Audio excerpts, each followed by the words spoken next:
Hey guys, this is Talk About Games, and today we're going to be talking about the 1-2 Switch. Ryan was just at the Nintendo office the other day, and he's going to tell me about it, because I don't know. Yeah, so I went to, at Nintendo New York, there was this event that they had, and it was featuring the Nintendo Switch, but it was only featuring one of the games. And that was 1-2 Switch. Oh, okay. That makes sense. And they had two developers that came out from Japan with translators and everything. There was a lot of press there. They had food and drinks and stuff. How was the food? Oh, it was actually pretty crazy. They had like the little hamburgers and like a lot of good stuff. So this was not at the Nintendo World Store? So, no, it's not. The Nintendo World Store is gone. It's just Nintendo New York. Oh, okay. They just changed the name. It's in the same place. Okay. It's off of Rockefeller Center. So they let you try the game? So they let us try the game, and they had kiosks all around the upper level of Nintendo New York, and I got to hold the Switch. I got to see the controllers.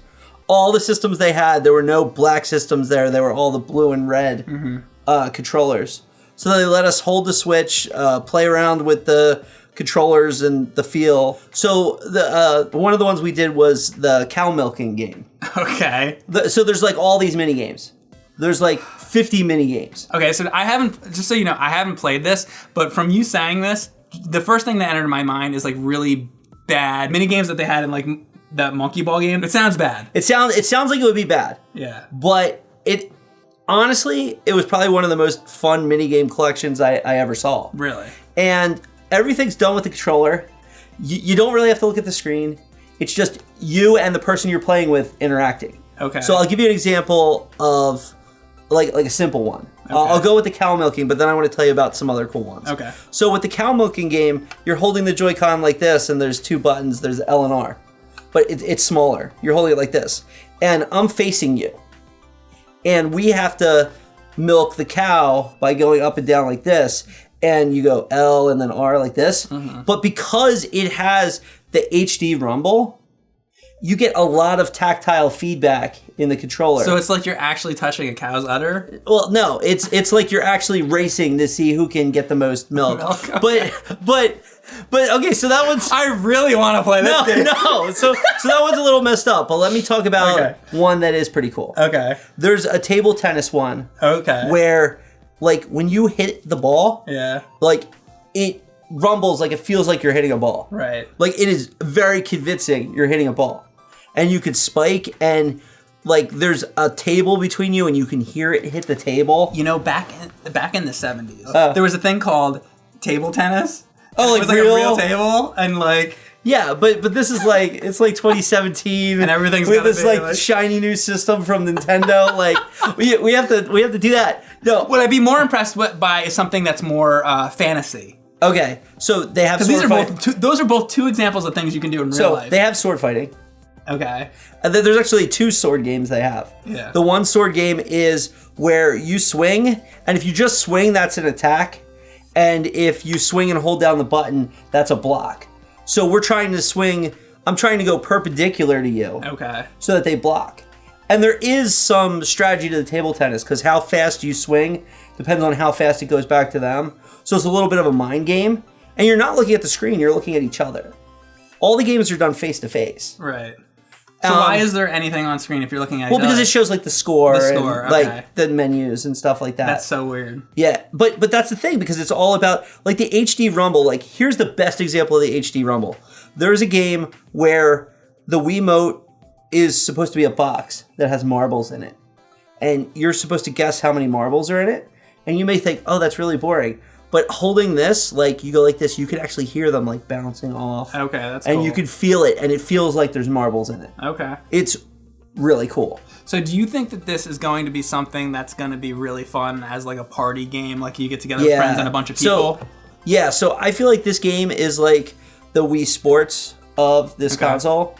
And, I mean, there's a lot of cool other stuff coming to the console that is competitive and multiplayer, and you could play two-player with just the console. It's like the system needs something like that. Like, but the other thing that's interesting is it has a very detailed IR camera in the front of it. So they have one where you do like shaving, where it's like a shave off. Oh my god. But like, because it has the sensor in it, like it contours your face, Right. and it knows. You know, I can sit here and like, in concept, it sounds like a little like gimmicky and whatever. But I will say, when the Wii came out and I played Wii Bowling, I loved that game. So this actually might be awesome. Did you think it was awesome? I actually did. I actually did think it was awesome. Okay. And when I saw it on like the Nintendo Treehouse or Nintendo Direct, I was like, "Come on, guys!" Right. Like, but then when you played it, when I played it, we were like having fun. because I watched the Nintendo press conference and I saw them talking about the. The 1-2 switch, and I saw the little Ice Cube demonstration they did, and I'm like, I don't know, it seems a little gimmicky. So I'm really glad to hear that from. But I reserved my opinion because I was like, you know what? Let me try it before I say anything. Right. So it's nice to know that you tried it and you think it's good. Yeah, and I mean, I could sit here and name mini games. They have a quick draw where it says draw and you have to shoot each other. Okay. But then they have that's the one they showed in the original promotion for it, and then it looked cool. They showed us one that they hadn't shown anybody before. Okay. And that one was called Fake Draw. And in Fake Draw, it's like ready, and it says words other than draw. It says fire. Okay. So it's like Funhouse, Fish Sticks. So you're not supposed to pull it until fire, right? And if you go early, you're messed up. Right. And they showed us the sword fighting, which was cool. They used to do that on Nintendo. There was a game called Hogan's Alley. Yeah. And sometimes the bad guy would come out and you'd shoot him, but sometimes it would be like the old man and you're like, oh, better not shoot him. But yeah, right? But there's so many mini games in it. Like one that I thought was actually really interesting or really silly was there's one where you're supposed to run on a beach. So you run in place. And then when you feel it vibrate, you know you're in range of a flag. And then you pick up the flag. Oh, that sounds cool. And because it feels like you're holding the flag. Okay. So then you have to pull it out of the ground, and the person who pulls it out of the ground first wins. So what was switching between the mini games like? Was there some kind of just menu and you select the different ones? So they showed us this like party mode or versus mode where between games, like there was like a game board. You can play the games individually, but there's like a game board, and it spins a spinner. Okay. And then that's how many spaces you move. And that's what games you play. Okay. But I mean, I don't think they had shown that mode before. No, I don't remember that, yeah. Which was kind of cool. There's also a bunch of like dance stuff and like fashion runway stuff that's actually kind of silly and fun. Okay. Like they have one where like you have to strike a pose, so you like dab or whatever, and then the other person has to match it. And because it has like very detailed gyroscopes in it and everything, they give you like a percentage of how well you match their dance moves. Okay. So it's like a dance off. And you know what? That's probably not such a thing that's so much for me, but I know that that's really popular. They released that, Just Dance game still for the Wii, and so there's a lot of people that'll enjoy that. My criticism of the game is that this is a full price title, for the system. This should be a retail release. They're trying to sell systems. They had such success from the Nintendo Entertainment System with Super Mario Duck Hunt on to the Wii with Wii Sports. They had so much success with that model. And now they're expecting us to spend $40, $50, I don't know how many dollars. Well, okay, so when the game, because this is launching in March, where usually things would launch more near Christmas. Right. So because it's launching in March, it's going to launch with Zelda, and everybody's going to buy the system. I think by the time Christmas does roll around, what's going to happen is at that point, I bet you they will have a pack-in title, which probably will be the 1-2 Switch, I'm guessing, and then Mario will come out. Because 1-2 Switch is it's not like... It'll be old by then. It'll be old by then, and I'm sure 1-2 Switch didn't cost them as much as it's going to cost them to make Mario Odyssey. So by that point, people will be getting the system with a 1-2 Switch pack-in. This is all speculation, right. And then they're going to buy Mario. You know what's funny? One of the questions... Excuse me. You know what's funny? One of the questions they asked the Japanese developers who were there was how much did this game cost? Was the development any longer than a normal title's development? And they said, well, it would be hard to say the exact development cost or time of this title because this title was developed hand in hand with the hardware itself. Okay. So this title was like the benchmark they used because they knew they had to do the gyroscopes. They knew they had to use the IR camera. They knew they had to use all those things. It's kind of like this game is showing off what this system can do. It's a tech demo, but it's an awesome tech demo. Right. That's cool. Yeah, it's way more compelling that we're seeing the Switch launch with 1-2 Switch than we were with like the second Wii Sports that they brought on with the Wii U. So as much as I can go back to the Wii and look at Wii Sports and the bowling and all that and be like, I love that, that's not enough today to sell to like for a console. I mean, they have Zelda, they have Mario, and they have this, I'll say gimmicky stuff. Might be awesome, but it's still a little gimmicky. I still think that they need more original good titles for the system for the Switch to really rock it. I would agree, and Nintendo had to sell me on 1-2 Switch. Mm-hmm. And they did. They did basically. I mean that's the thing. Right. But to me 1-2 Switch was like, okay guys, when you heard about it. We've done this sort of thing so much. Do I really want another gimmicky game? And now I'm like, yeah, I'll pass for this one, but it doesn't change how I feel about the console. I still feel like the Switch has a really bad first year planned. I mean, there's standout titles. There's your Marios. There's Zelda. Here's the thing I will say about it. Yeah. I think there should be more games to play besides Zelda when it launches. But the thing is, to be perfectly honest, when it launches, everybody's just going to be playing Zelda anyway. Right. So let's say there was another game that was an original game. I'm going to be playing Zelda anyway, and maybe I'd play that later. So it's almost better that they release another game later anyway and not have it a launch title. I want to mention that, I would agree. And I want to mention that all of the news we're seeing out of Nintendo now has been basically positive in my opinion. The fact that Splatoon 2 is now going to have LAN play without an always-on internet connection. Nintendo, when they released that Switch video, they showed us esports. They showed us people playing with just the Joy-Cons, like 2-player games. They showed us all of those things, and Nintendo's strategy now, as it crystallizes, it looks like the things they said they were going to do are coming to light, which is good. One thing that is a little troublesome for me is I was watching somebody else's video. They were talking about the sort of graphical specs of the system, and it's about as powerful as like the PlayStation 4 is now. And that's kind of scary to me because as far as the graphics go, because I saw somebody do a comparison between like what a window looks like in one game on the Switch and what the window game looks like on PS4. And the window was very smooth on PS4. And then on the Switch, it was very kind of blocky. And it's like, if it's already not as good as what's out now, how about 3-4 years from now when like the Scorpio comes out? It's like Nintendo is still playing the game of we are not going to have the same processing power, as a powerful processing. And we already know that because we saw, what was it? I don't remember the numbers anymore, but it's not as powerful. There's not as many gigaflops. Teraflops. Yeah. There's not as many. And that's alarming to me because it should have that. And Nintendo used to play the game of, being in that race. Like our system is more powerful than the other system. Like the Super Nintendo was more powerful than the Sega Genesis, and then the Sega Genesis came along and then they added in the 32X because they were trying to compete with the Super Nintendo. So Nintendo used to play that game. They haven't played that game in a long time, and that's because of the Wii being successful, because they got away once with putting out a really gimmicky system, and now they don't want to play that game anymore, but they should be playing that game. You know what? Normally I agree with you. Okay. I agree 100%. Okay. Normally.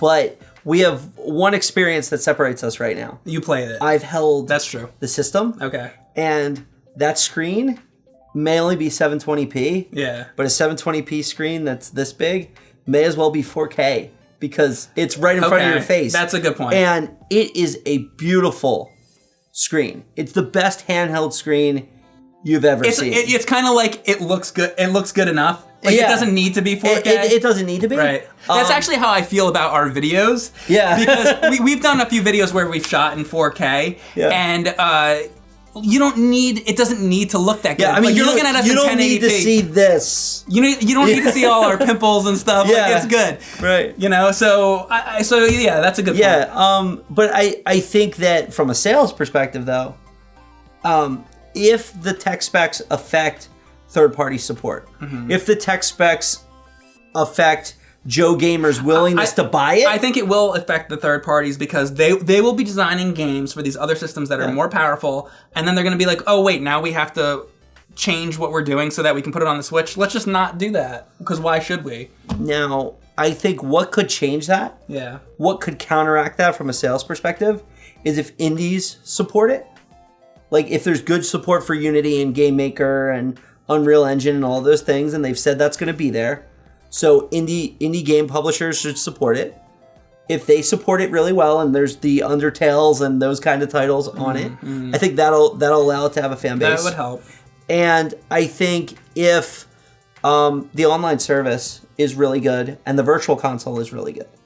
So if you could get all of the GameCube and below classics on it. Well, that would be big if you could play GameCube and all that. You know, because our belief is that it could probably emulate from GameCube. Why wouldn't it be able to do that? Back, right? If they can deliver that in a great package, then it's going to become...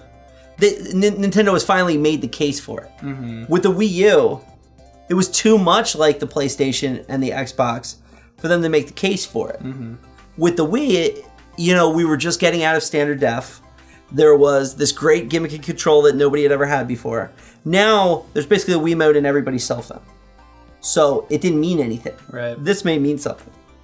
Nintendo needs to take the innovation from 1-2 Switch and carry it on to more titles, and third parties need to... That was the thing about, we can go back and we talk about, Wii Sports, but it's like, how many other games did they incorporate that with? Now, I know that they did it with Skyward Sword. I played that game, and there's a Zelda title, and then you're swinging the thing around. Guess what, though?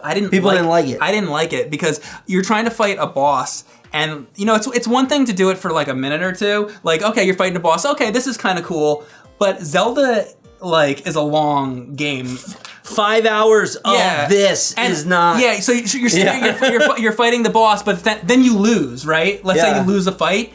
Well, now you got to do it again. Okay, now let me do it again. And okay, now I get to the next part, and it's like, my arm's tired. I'm tired of that. Can I just do this again? At a certain point, you just want that. So they really... I think it'll be cool with certain things, like you had mentioned before, maybe if an Octorok shoots a rock at you and the way the thing shakes, it actually feels like a rock hitting a shield. Things like that would be really cool, but I don't want to be swinging my arm around for hours. Yeah. So I hope it's not like that. And, I mean, they really emphasized that with the Switch that the gameplay modes are having it attached, holding the controllers unattached with the kickstand on, and then playing with the Pro controller. And I think they're supporting that across many, if not all, games. So you're going to be able to sit on your couch with a controller and play. You're going to be able to hold the controllers and do it like this, and you're going to be able to play it like this. But what I was saying earlier, and I want to make sure I make the point, is we're paying $60 for a pair of these. Yeah. Developers better use them for all the technology that's in them, and not just give us games. Yeah, because if we're spending that much money for the controller, it's like, we better be able to use it. We better be able to use all the cool stuff. Yeah. And not just with the 1-2 Switch. Yeah, and 1-2 Switch does that, but I don't... So this video is about 1-2 Switch. That's not a problem with 1-2 Switch. As you said, it's a good game, but that's a problem with the idea overall, There's some other games that you'll like in 1-2 Switch. Okay. There's one where the one guy's a samurai and he has a sword, and the other person has to clap to catch the blade. Oh, wow. So they're like coming at you. Well, you know what? I really like Fruit Ninja with the Vive. Yeah. They're swinging and cutting the fruit. That's fun, so I probably would like that. So I think, in a few weeks, we're going to have a lot of fun with 1-2 Switch. I think it's going to be a great party game. It's going to be... I dare to say it's going to be party game of the year. And I'm looking very much forward to play it. I'm going to have mine at I'm going to GDC. So I'm going to be in San Francisco in a midnight line waiting to get mine. But, we'll have it back here, and hopefully we have some fun with it. Yeah, we're going to be doing a lot of Switch stuff, so stay tuned. This episode of Talk About Games is sponsored by Opinion Outpost. Opinion Outpost is a website where you can go and take surveys about things you care about, like movies, television, food, and more. And the best part about it is you can get paid doing it. So you might as well click it and take the survey. Yeah, so check it out. Take surveys and get paid.